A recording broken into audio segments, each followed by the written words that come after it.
Hello champion, a very good morning to all of you. Good morning everyone. आप सभी लोगों का एक बार फिर से स्वागत किया जाता है wifi Study Studio channel which is a part of an academy and I am your English mentor Gauri Bhatt. मैं आप लोगों के साथ एक बार फिर से एक धमाकेदार सेशन में फिर से जुड़ चुकी हूँ। So very good morning to all of you. Good morning everyone. Very very good morning to all of you. Good morning everyone. So जल्दी जल्दी से आ जाइए, सेशन को शेयर करते हैं और देखते हैं कि आज के सेशन में क्या नया है। लेकिन बिफोर दैट हम सेशन में आगे बढ़े, आप सभी लोगों को अ वेरी हैप्पी छोटी Diwali to all of you. Happy Diwali to all of you guys. Happy Deepavali आप लोगों को। ये this is a festival of light. माँ लक्ष्मी एंड माँ गणेश, भगवान गणेश एंड माँ सरस्वती आप लोगों को खूब सारी विद्या दे और माँ लक्ष्मी आपको खूब सारा धन दे। आप लोगों के लिए यही हमारी इच्छा है और हम सभी टीचर्स चाहते हैं कि आप सब लोगों का जल्दी जल्दी से एक अच्छा सा एक रेपुटेटेड जगह पर सिलेक्शन हो जाए। तो I wish you all of you जल्दी जल्दी से आप सभी लोगों का सिलेक्शन हो और a very happy Diwali to all of you. तो चलिए आइए सेशन को इसी एक जोश के साथ शुरू करते हैं। आई नो आज पढ़ने का मौका नहीं है, लेकिन फिर भी पढ़ाई तो ज़रूरी है ना। पढ़ाई तो ज़रूरी है। आई कैन अंडरस्टैंड कि भाई आज कोई पढ़ना नहीं चाहता होगा, दिवाली है, मैम कौन पढ़ेगा, है ना। लेकिन फिर भी, लेकिन एक क्विक सा रिमाइंडर, द हिंदू एडिटोरियल आज हमने रिलीज कर दिया है 8:15 पर। तो आप लोग जाकर के द हिंदू एडिटोरियल को एक बार वॉच आउट कर लीजिएगा। फेस्टिवल नाइट का है तो पढ़ना तो बनता है यार, पढ़ जरूर लीजिएगा, है ना। दोपहर के 11 बजे के सेशन में आप सबका स्वागत है और इसके बाद हम 1 बजे आपसे फिर से मिलेंगे, ठीक है। ध्यान दीजिएगा। इसके अलावा अनअकैडमी पर आज आप लोगों को 8 बजे क्लास नहीं मिलेगी, लेकिन बाकी अदर डेज पर आप लोगों को क्लासेस मिलेंगी। शाम को 5 बजे पेड लेक्चर है, ये तो आप लोगों को मिलना मिलना है ही, तय है, ये तो फिक्स है, ठीक है। सो इसके साथ ही साथ आफ्टर दिवाली आप लोगों को एसएससी सीएचएसएल का मेरा एक बैच मिल जाएगा, तो जिससे जितने भी एसएससी वाले बच्चे हैं वो भी ले सकते हैं। और बैंकिंग का 9 नवंबर से बैच ऑलरेडी स्टार्ट हो चुका है, जिसमें ये पूरी टीम आप लोगों को मेरे साथ पढ़ा रही है। रीजनिंग आपको मेरे साथ पढ़ा रहे हैं अंकुश नाम्बा। कौन आपको पढ़ाएंगे नकुल नागपाल और राहुल अरोरा, ठीक है। इसके साथ साथ इंग्लिश में आप लोगों को पढ़ा रही हूँ और बाकी का रीजनिंग का पार्ट आपका सक्षमा शर्मा क्लियर करेंगी, ठीक है। तो एक ये बहुत ही बिंदास बैच है गाइस। एक चीज और, दिवाली के बाद प्राइस हाइक होने वाले हैं, तो just go and get your subscription right now.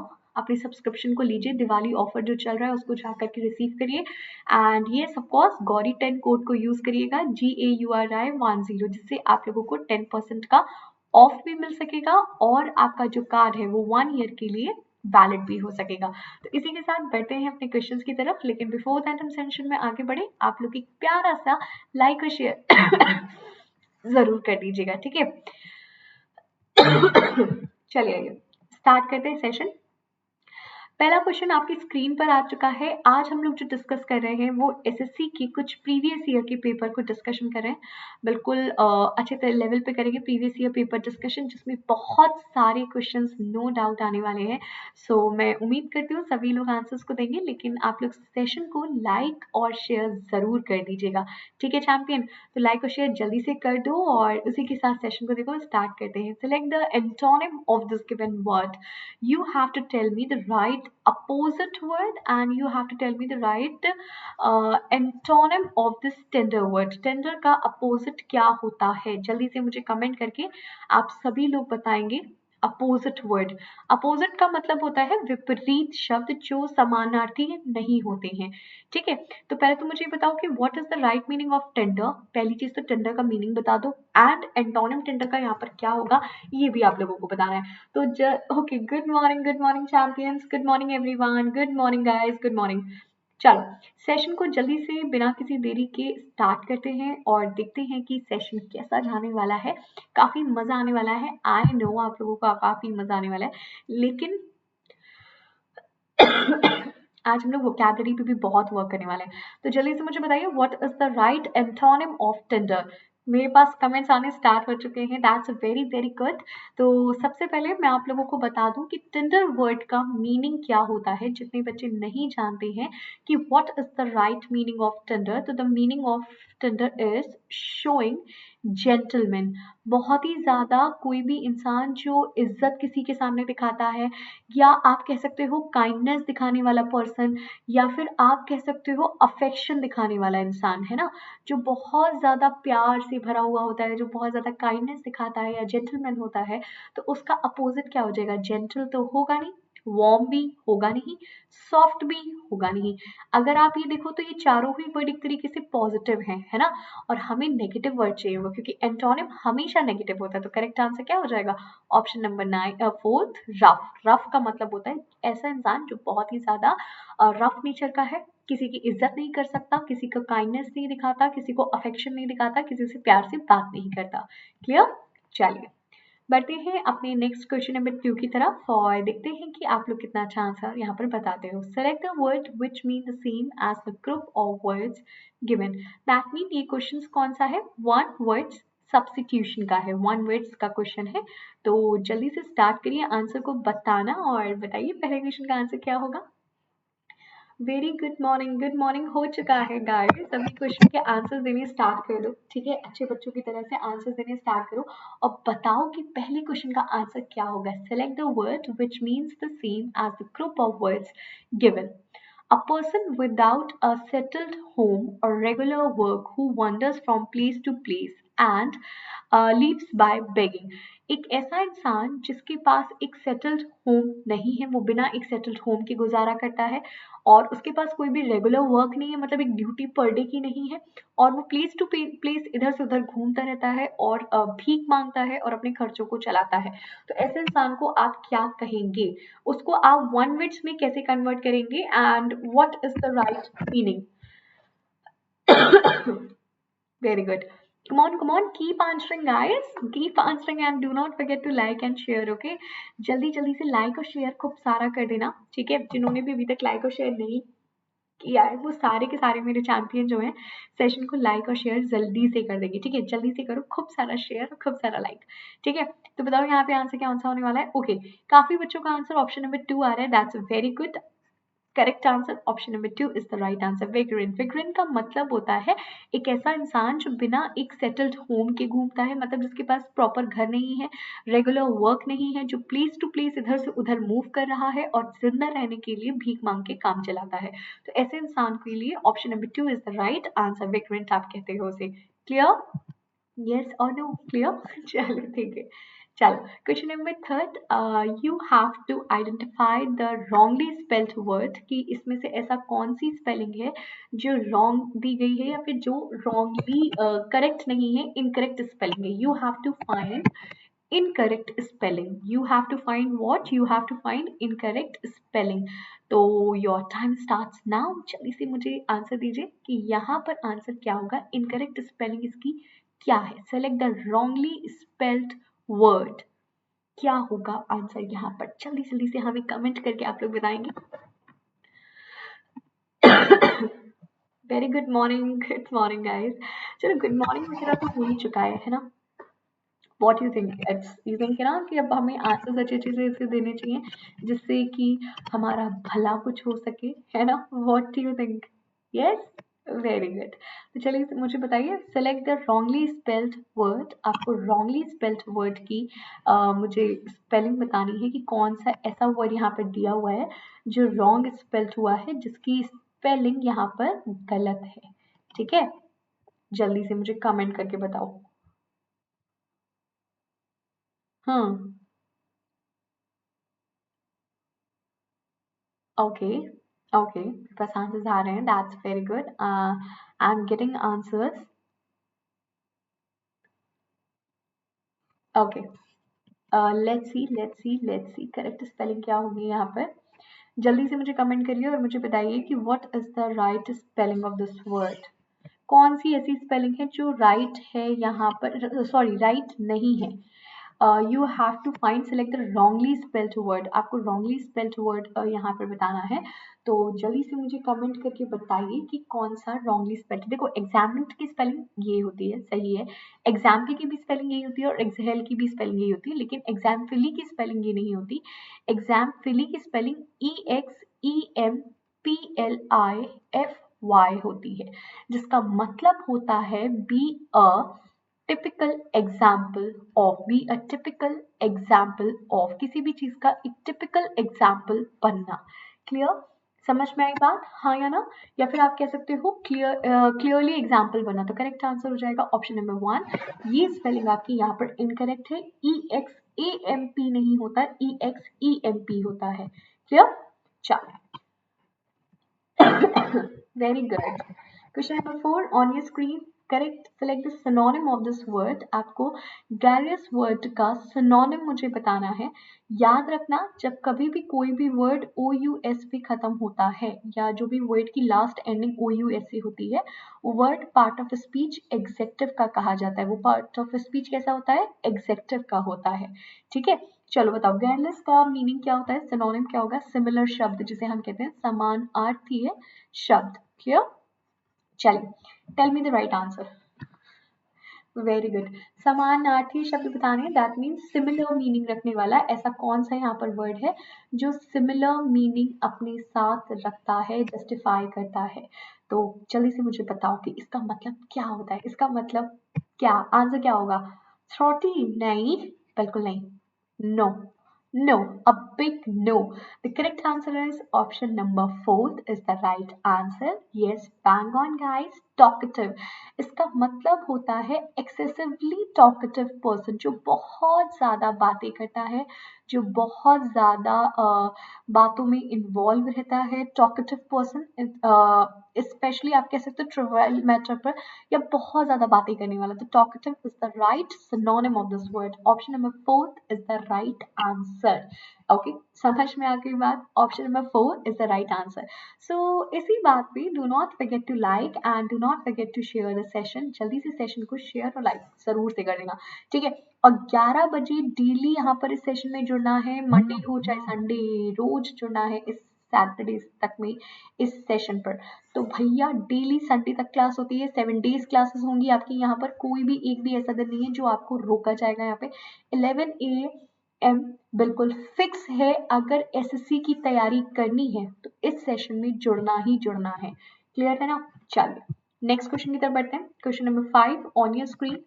Question को ध्यान से पढ़िएगा। Select the most appropriate meaning of given idiom.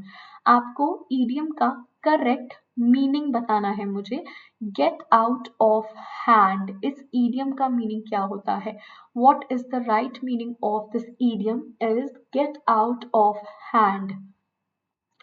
Gate out of hand का मीनिंग क्या होता है? What do you think guys? Gate out of hand बहुत easy है, आई गेस बहुत ही ज्यादा इजी है। इसको तो आप एक बार जज करने में, पढ़ने में ही लगा दोगे।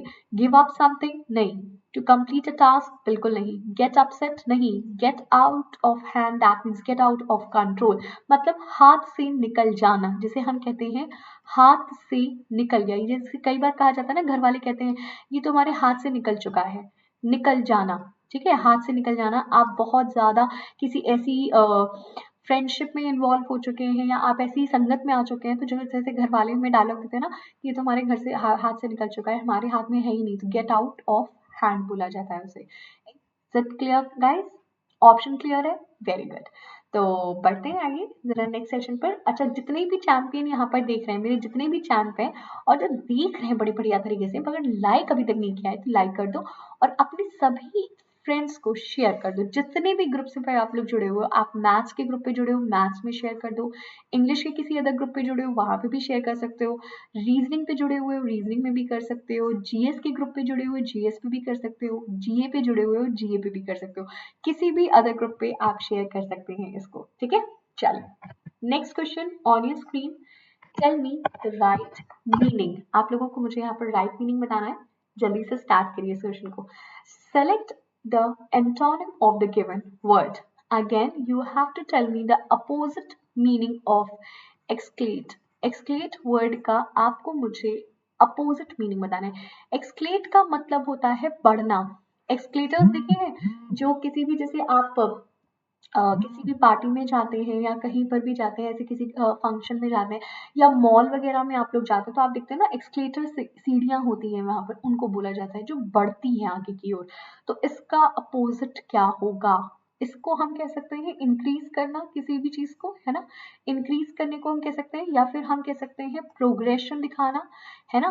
भाई सीढ़ियां एक के बाद एक अगर बढ़ती जा रही है, एक्सक्लेट होती जा रही है, तो वो हमें ऊपर भी तो पहुंचा रही है ना, दैट मीन्स वो इंक्रीज कर रही है, प्रोग्रेस कर रही है।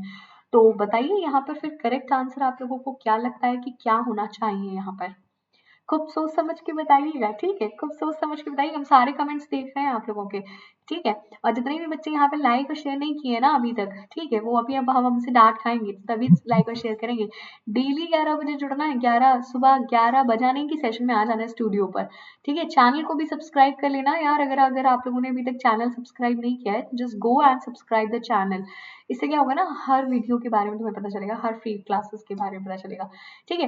तो करेक्ट आंसर यहाँ पर क्या हो जाएगा, इनलार्ज नहीं, इनलार्ज का मतलब होता है बड़ा होना ना। Reduce is the right answer, reduce का मतलब होता है कमी, एक्सक्लेट का मतलब होता है बढ़ना, एक्सक्लेट का मतलब होता है बढ़ना, मतलब इंक्रीज होना या प्रोग्रेशन होना। रिड्यूस का मतलब होता है रिग्रेशन, रिग्रेशन का मतलब होता है कमी आना किसी भी चीज में, कोई भी चीज कम हो रही है, रिग्रेट हो रही है, रिड्यूस हो रही है, कमी आ रही है।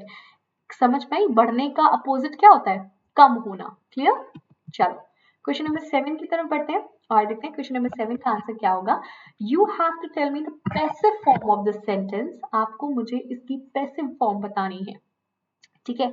Do not park your car in front of my house, sentence किस में है, फर्स्ट फॉर्म में है। ध्यान से देख करके बताना कि क्या बनेगा इसका पैसिव, ठीक है। चलो स्टार्ट आंसरिंग एंड जल्दी से मुझे इसका पैसिव बना के बताओ।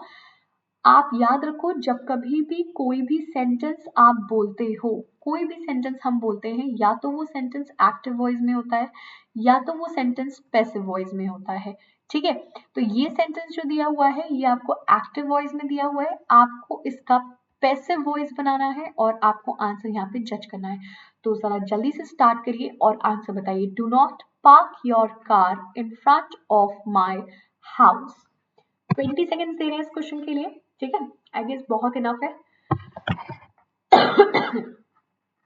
जल्दी से बताओ, select the correct passive form of this word, of the sentence, sorry. Do not park your car in front of my house. Do not park your car in front of my house. जल्दी से मुझे बताइए answer क्या होगा यहाँ पर।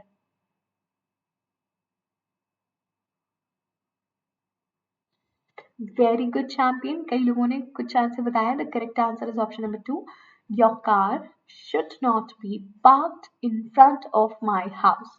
The correct answer is option number 2। Very good, bang on champion, bang on, बहुत ही बढ़िया performance. Question number 8 on your screen. Tell me the right answer. This is a single filler. ये सिंगल फिलर्स क्वेश्चंस कहलाते हैं। ये आपके SSC exams में बहुत आते हैं, चाहे एसएससी का सीजीएल हो, चाहे एसएससी का सीएचएसएल हो, ठीक है। ये क्वेश्चंस बहुत बार एग्जाम में आते हैं और सिंगल फिलर ही एसएससी में ज्यादातर सिंगल फिलर ही पूछा जाता है। तो बताइए क्या होगा। Scientist at Cambridge University are dash how plants can give us sustainable energy. जो साइंटिस्ट हैं कैम्ब्रिज यूनिवर्सिटी के, वो शायद अब इन्वेस्टिगेटिंग कर रहे हैं या कुछ इन्वेस्ट कर रहे हैं या फिर आप कह सकते हो लुकिंग कर रहे हैं, जो भी कर रहे हैं, यू हैव टू जज कि प्लांट्स किस तरीके से हमें सस्टेनेबल एनर्जी दे सकते हैं। How plants can give us sustainable energy. English को हिंदी में या फिर इंग्लिश को आप बहुत ही इजी तरीके से कैसे सॉल्व कर सकते हो। जैसे कई बार बच्चे कहते हैं मैम हमें नहीं समझ में आता, तो आप क्या कर सकते हो, दिए गए सेंटेंस को हिंदी में कन्वर्ट कर सकते हो। पूरा वर्ड बाय वर्ड अगर हिंदी नहीं कन्वर्ट हो रही है कोई बात नहीं, आप इतना कन्वर्ट कर लो कि सेंटेंस बोल किस बारे में रहा है, और दिए गए ऑप्शंस में एलिमिनेशन की प्रक्रिया अपना दिया करो, एलिमिनेट कर दिया करो, एलिमिनेशन कर दिया करो, जिसे हम कहते हैं एलिमिनेट करना। मतलब अगर सेंटेंस पॉजिटिव है तो नेगेटिव वर्ड्स उसके साथ नहीं आएगा, और अगर सेंटेंस नेगेटिव है तो उसके साथ कभी भी पॉजिटिव वर्ड नहीं आएगा। अब ये सेंटेंस कैसा है, पॉजिटिव। क्यों? क्योंकि कैम्ब्रिज यूनिवर्सिटी के जो साइंटिस्ट हैं वो ये पता लगाना चाहते हैं कि प्लांट्स किस तरीके से गिव अस दे सकते हैं हमें सस्टेनेबल एनर्जी। तो ये बात कैसी है, एक पॉजिटिव है, दैट मीन्स पॉजिटिव वर्ड आएगा। क्लियर? आप देखो, लुकिंग का मतलब होता है देखना, तो वो देख नहीं रहे हैं यहाँ पर, इंस्पेक्टिंग कर रहे हैं नहीं, वो इन्वेस्टिगेशन कर रहे हैं, वो सर्च कर रहे हैं इस चीज को। इन्वेस्टिगेशन का मतलब होता है सर्च करना, किसी भी चीज को स्क्रूटनाइज्ड नहीं कर रहे हैं। क्लियर? वो क्या कर रहे हैं? वो इन्वेस्टिगेशन कर रहे हैं, जांच पड़ताल कर रहे हैं, जो भी उनके पास सामान है उस पर वो इन्वेस्टिगेशन कर रहे हैं, जिससे हमें पता चल सके कि प्लांट्स किस तरीके से हमें सस्टेनेबल एनर्जी दे सकते हैं। क्लियर हुई बात? हाँ या ना? Everybody is clear? एक बार मुझे कमेंट करके जल्दी से बता दो कि yes you just clear the section, तो so we can move to the next one. Like और शेयर जरूर कर दीजिएगा अगर सेशन का सारी चीजें अच्छी लग रही हैं और सब कुछ समझ में भी आ रहा है, तो do not forget to like and do not forget to share the session guys. अपने हर एक फ्रेंड्स में शेयर करिए और रोज 11 AM पर वाईफाई स्टडी स्टूडियो चैनल पर जरूर से जुड़िए, चाहे कुछ भी हो। क्लियर है? चलिए मूव करते हैं नेक्स्ट क्वेश्चन की तरफ और देखते हैं क्वेश्चन नंबर 9 आपसे क्या कह रहा है। Select the active form of this given sentence. मतलब ये जो सेंटेंस है ये किस में दिया है? पैसिव फॉर्म में, और आपको क्या फाइंड करना है? एक्टिव फॉर्म फाइंड करनी है। ठीक है? The main gate of the building was being guarded by the gun taunting guards. तो अब जल्दी से जरा फाइंड आउट करिए कि यहाँ पर सेंटेंस क्या लगेगा। क्लियर? देखो, मेन गेट आपका एज एन सब्जेक्ट के बेस पे आ रहा है, तो सब्जेक्ट के प्लेस पर नहीं आता, तो option number 1 is not the right answer, क्योंकि आपको पहले सब्जेक्ट लाना पड़ेगा और मेन गेट यहाँ पे जो है वो ऑब्जेक्ट है। ठीक है? तो ऑब्जेक्ट के प्लेस पर नहीं आ सकता क्योंकि इंटरचेंज होते हैं। एक्टिव पैसिव वॉइस में क्या होता है? एक्टिव पैसिव वॉइस में आपका एक सिंपल सा फंडा होता है कि सब्जेक्ट होता है आपके पास, वर्ब होती है आपके पास और ऑब्जेक्ट होता है एक्टिव वॉइस में। ठीक है? जब आप इसका पैसिव बनाते हो तो ऑब्जेक्ट आके आ जाता है, वर्ब की थर्ड फॉर्म लग जाती है, बाय लग जाता है, और ये जो सब्जेक्ट होता है ये आ जाता है पीछे। तो जब ये सेंटेंस दिया गया पैसिव वॉइस में है तो ये हो गया आपका ऑब्जेक्ट। ठीक है? और गन टॉन्टिंग हो गया आपका सब्जेक्ट। क्लियर? वर्ब की थर्ड फॉर्म ये रही आपकी और बाय आपका ये रहा, तो ऑब्जेक्ट के प्लेस पे नहीं आएगा। दैट मीन्स ऑप्शन नंबर 1 आपका करेक्ट नहीं बनेगा। अब आपको यहाँ पर फाइंड करना है कि सेंटेंस आपका बनेगा क्या। क्लियर? चलो, हैव बीन नहीं होगा, हैव बीन से सेंटेंस चेंज हो जाएगा, परफेक्ट में मूव कर जाएगा। वर्ब भी नहीं होगा, तो करेक्ट आंसर क्या बनेगा भाई? पास्ट में होगा तो सब्जेक्ट के साथ पास्ट में क्या लगता है? सब्जेक्ट लगता है, वर्ब की सेकंड फॉर्म लगती है और ऑब्जेक्ट लगता है। इसी का तो पैसेज जब बनाते हो आप, एक सिंपल सा फंडा समझो ना, सेंटेंस में वर और वॉज के साथ बीइंग कब लगता है? जब सेंटेंस पास्ट टेंस में होता है, और पास्ट टेंस की फॉर्मेशन क्या होती है? सब्जेक्ट आता है प्लस वर्ब की सेकंड फॉर्म आती है प्लस ऑब्जेक्ट आता है एक्टिव वॉइस में। और जब इसका आप पैसिव बनाते हो तो ऑब्जेक्ट होता है, वॉज या फिर वर्ब में से कुछ एक होता है, प्लस बीइंग होता है, प्लस वर्ब की थर्ड फॉर्म होती है, प्लस बाय होता है और प्लस सब्जेक्ट होता है। तो ये फॉर्मेशन बैठता है सेकंड में, सब्जेक्ट, वर्ब की second form, object of sentence. Clear? तो option number 2 is the right answer. Clear है? चलिए, वेरी गुड।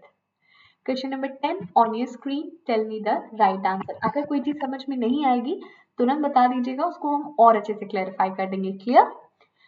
लेकिन लाइक और शेयर करना मत भूल जाना। ठीक है? इस चक्कर में आप लोग लाइक और शेयर करना मत भूल जाना, खूब अच्छे से लाइक और शेयर करिए। डेली 11 AM पर इस सेशन में जुड़िए। ये सेशन आपको एसएससी CHSL में गारंटेड सिलेक्शन दिखाएगा। That is my promise to you guys. Select the synonym of this given word. That means you have to tell me the similar meaning, समान अर्थीय शब्द। टाइप का meaning क्या होता है और टाइप में क्या लगेगा? चलो मुझे जल्दी से कमेंट करके बताओ, जितने भी बच्चे यहाँ पर देख रहे हैं सेशन को वो जल्दी से मुझे बताएंगे कि what is the right. Move, type का मतलब होता है मूव, और कॉज मतलब कि आप कह सकते हो झुकाव होना किसी भी चीज के लिए। Cause to move, cause to move into a sloping position। आप कह सकते हो एक सिंपल तरीके से झुकाव होना, किसी भी चीज का झुकाव होना। तो इसका सिनोनिम क्या हो जाएगा? इसका सिनोनिम हो जाएगा option number what? 4, slant. Cross का मतलब होता है किसी चीज को क्रॉस कर देना, स्ट्रेटिंग का मतलब होता है सीधा, और सपोर्ट का मतलब होता है सहारा, लेकिन स्लैंट का मतलब होता है झुकाव। क्लियर? तो option number 4 is the right answer. Very good. चलिए मूव करते हैं क्वेश्चन नंबर 11 की तरफ और देखते हैं कि यहाँ पर क्या है। यहाँ पर वन वर्ड्स की क्वेश्चन आया है। वन वर्ड्स है, आप लोगों को बताना है पूरा एक सेंटेंस को वन वर्ड में कन्वर्ट करके। अ पर्सन, एनिमल और plant belonging originally to a place. कोई भी एक पर्सन, कोई भी एक एनिमल या फिर कोई भी एक प्लांट बिलोंग करता है ओरिजिनली टू अ प्लेस, तो उसको आप क्या कहते हैं? नेटिव, रेसिडेंट, ऑक्यूपेंट या फिर एलियन? क्या कहा जाएगा उसे? आप जल्दी से मुझे बताइए, what is the right answer? यहाँ पर दिए गए क्वेश्चन का राइट आंसर क्या होगा? Tell me the right answer. बिल्कुल राइट, जल्दी से बताइए, सारे बच्चे कमेंट करेंगे। And do not forget to like and share the session guys. Do not forget to like and do not forget to share the session. Okay, native is the right answer. Exactly, native का मतलब होता है a person born in a specified place. ठीक है, कोई भी एक ऐसा इंसान जो एक स्पेसिफाइड प्लेस पर बर्थ लेता है या स्पेसिफाइड प्लेस से रिलेशन रखता है। Native is the right answer. चलो, क्वेश्चन नंबर 12 आप लोगों की स्क्रीन पर एक बार फिर से आ चुका है, लेकिन इससे पहले आप सेशन के इस क्वेश्चन का आंसर दें, हम आपसे यही कहेंगे कि सेशन को खूब सारा लाइक और खूब सारा शेयर करिएगा। जल्दी से जल्दी लाइक और शेयर करिए गाइस। CHSL का बैच आप लोगों का आ चुका है, तो just go and take your subscription. जल्दी से जल्दी सब्सक्रिप्शन लीजिए। गौरी 10 कोड को यूज करना है अनअकैडमी के किसी भी प्लस सब्सक्रिप्शन के लिए। सो आप लोग पूरी एक बेहतर टीम पा सकते हैं जिससे कि आप लोगों का सिलेक्शन हो सके। तो select the most appropriate word in the fill in of the blanks. The state government argued that it could not dash the increase in the teachers' salary as awarded by the court. क्या होगा यहाँ पर answer? Afford. Yes, exactly. The state government argued. State government ने argued किया कि that it could not afford the increase. वो increase नहीं कर पाएंगी टीचर्स की सैलरी को as awarded by the court, जो कोर्ट ने उनको बोला है, तो afford नहीं कर पाएंगी. Yes, exactly is the right answer. You have to find question number 13 on your screen. You have to find wrongly spelled word. 20 seconds का हम टाइम दे रहे हैं आप लोगों को. Your time starts now. जल्दी से करिए क्वेश्चन को. चलिए, 20 seconds है only.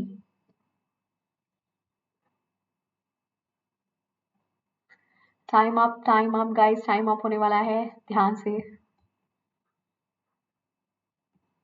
Very good. Competition, it's a wrong spelling. Competition की स्पेलिंग यहाँ पर पूरी तरीके से रॉन्ग है. सो फाइंड आउट करते हैं कि यहाँ पर करेक्ट स्पेलिंग कंपटीशन वर्ड की क्या होगी. कंपटीशन की करेक्ट स्पेलिंग होती है COMPETITION. कंपटीशन मतलब जहां पर कोई भी एक्टिविटी या कोई भी कंडीशन जहां पर आप एक दूसरे के कॉम्पिटिटर्स होते हैं. ठीक है, वेरी गुड. चलो चलो, next question on your screen. Question number 40. ये आपका जो क्वेश्चन है वो रीअरेंजमेंट का है.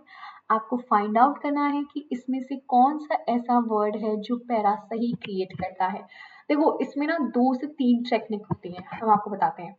पहली, आज हम आपको जो टेक्निक बताने जा रहे हैं वो ऑप्शन की टेक्निक बताने जा रहे हैं. ये ऑप्शनल टेक्निक होती है. ठीक है, इस ऑप्शनल में करना क्या होता है, आपको आपको जो नीचे 4 ऑप्शंस दिए हैं उनमें से सिमिलर वर्ड आपको फाइंड करना होता है. मतलब किससे ज्यादा सेंटेंस शुरू हो रहा है या किससे ज्यादा सेंटेंस खत्म हो रहा है. जैसे अगर मैं बोलूं सेंटेंस ए से और ए से 2 बार शुरू हो रहा है, ठीक है, और खत्म किस पे हो रहा है? डी पे, डी पे, डी पे. डी से आपके पास ज्यादा मार्किंग है लास्ट सेंटेंस की, और स्टार्टिंग की मार्किंग आपके पास सबसे ज्यादा है ए से. उसके अलावा आपके पास और कौन सी स्टार्टिंग कर रहा है? सी. सी. या तो सेंटेंस सी से शुरू होगा स्टार्टिंग, क्योंकि सी 2 बार दिया है, या तो सेंटेंस ए से शुरू होगा, लेकिन एंडिंग जहां तक है डी से ही होगी. तो आइए जरा देखते हैं ये सबसे पहले सेंटेंस ए से शुरू होगा या सी से शुरू होगा. तो सेंटेंस को पढ़ना पड़ेगा. चाहे आप ऑप्शनल मेथड लगा दो, चाहे आप एलिमिनेशन मेथड लगा दो, चाहे आप कोई भी दुनिया भर का मेथड लगा दो, you have to read the para, आपको रीड करना ही करना पड़ेगा पैरा। तो आइए जरा देखते हैं कि पैरा में क्या बात हो रही है। The elephant tusk were tracked from the Democratic Republic of Congo for 2 months। The elephant tusk जो है वो ट्रैक्ड है वो फ्रॉम डेमोक्रेटिक रिपब्लिक से, जो कोंगो में 2 महीने पहले तक। कस्टम्स ऑफिशियल इन थाईलैंड से, जो कस्टम्स हैं, ऑफिशियल्स कस्टम्स हैं, वो थाईलैंड में ये कह रहे हैं it is the biggest seizure in the country's history, एक बहुत बड़ा सीजर है कंट्री की हिस्ट्री में। 4 tons of ivory with a market value of $6 million, it was an impressive haul। ये 4 टन ऑफ इवरी है विद मार्केट, एक अच्छी मार्केट वैल्यू पे, जो कि एक इम्प्रेसिव हॉल है। तो करेक्ट आंसर मुझे लगता है कि एलिफेंट वाला नहीं होगा ए, करेक्ट आंसर हो जाएगा सी से शुरुआत का। क्यों? क्योंकि सी में आप टॉपिक को इंट्रोड्यूस कर रहे हैं। तो करेक्ट आंसर हो गया सी, ऑप्शन नंबर ए और 3 आपका कट हो गया। अब आपको फाइंड करना है कि करेक्ट आंसर क्या बनेगा। तो सी और ए का पेयर बनेगा या फिर सी और बी का पेयर बनेगा, ये आपको फाइंड करना है और उसी से आंसर जज हो जाएगा। क्योंकि डी तो आपका लास्ट बन गया है, सी आपका पहला हो गया, डी आपका लास्ट हो गया। तो अब देखते हैं सी से ए बन रहा है या तो सी से बी बन रहा है। तो करेक्ट आंसर होगा सी और बी का, क्योंकि सी और बी में आपने बात करी है कि ये इम्प्रेसिव हॉल है और वो इम्प्रेसिव हॉल थाईलैंड का है। तो इसलिए करेक्ट आंसर हो जाएगा option number 4 is the right answer. देखो आप सब लोग भी कितने राइट हो, right champions, bang on guys, bang on, बहुत ही मजेदार। तो सेशन समझ में आया? आया अगर तो लाइक और शेयर करना बिल्कुल भी मत भूलना, ठीक है? लाइक और शेयर करते रहना, ठीक? चलिए गाइस, सेशन में ध्यान रखिए प्राइस हाइक हो रहा है, बैंक और एसएससी की फीसेस आपकी इंक्रीज होने वाली है, बहुत जल्दी ये फीस इंक्रीज हो रही है। तो just go and get subscription. आप लोगों को कोई भी सब्सक्रिप्शन चाहिए, किसी भी तरीके का सब्सक्रिप्शन लेना है, आप लोग जाइए और सब्सक्रिप्शन लीजिए। नॉन स्टॉप सोल्यूशन है क्रैक करने का एग्जाम को। It's a one non stop solution to crack the exam is that कि आप सब्सक्रिप्शन पर जाएं और ले। बैंकिंग का 9 नवंबर से मेरा बैच ऑलरेडी शुरू है शाम को 5 बजे, जिसमें इंग्लिश आपकी चलती है, पूरी एक टीम इसमें वर्क कर रही है। एसएससी का सीएचएसएल का बैच बहुत जल्दी आने वाला है, पीसीएस यूपीएससी का भी आप ले सकते हो, कैट मैट रेलवे या डिफेंस एग्जाम्स का भी आप ले सकते हो, ठीक है? कुछ नहीं करना है, गौरी 10 कोड को यूज करना है, GAURI10। इस कोड को जैसे ही आप यूज करोगे आपको 10% ऑफ मिलेगा आपके कार्ड पर। एंड वन मोर थिंग, आप में से काफी ऐसे बच्चे हैं जिन्होंने अनअकैडमी लर्निंग ऐप पे मुझे अभी तक फॉलो नहीं किया है। तो अनअकैडमी लर्निंग ऐप को डाउनलोड करिए, अपने कोर्स को सेलेक्ट करिए, बैंक है एसएससी, लेफ्ट साइड में आपको सिलेक्शन के लिए देगा। उसके बाद वहाँ पे एजुकेटर सर्च के लिए बोलता है, तो गौरी भट्ट पूरा नाम डालिएगा, GAURI BHATT, ठीक है? जैसे ही आप पूरा नाम डालोगे आपको मेरी प्रोफाइल ओपन हो जाएगी, आप मुझे वहां पे फॉलो कर सकते हो। और अगर आज का सेशन अच्छा लगा तो एक हेड भी डेडिकेट कर देना, ठीक है?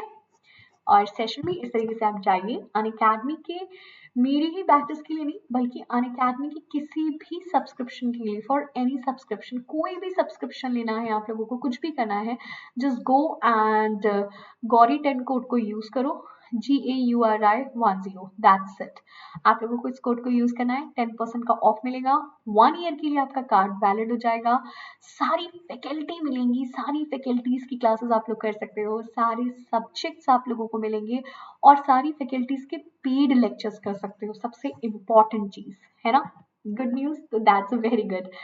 अब हमारी और आपकी मुलाकात कितने बजे होगी? हमारी और आपकी मुलाकात होगी 1 PM पर, 1 बजे, सेम इसी चैनल पर स्टूडियो पे।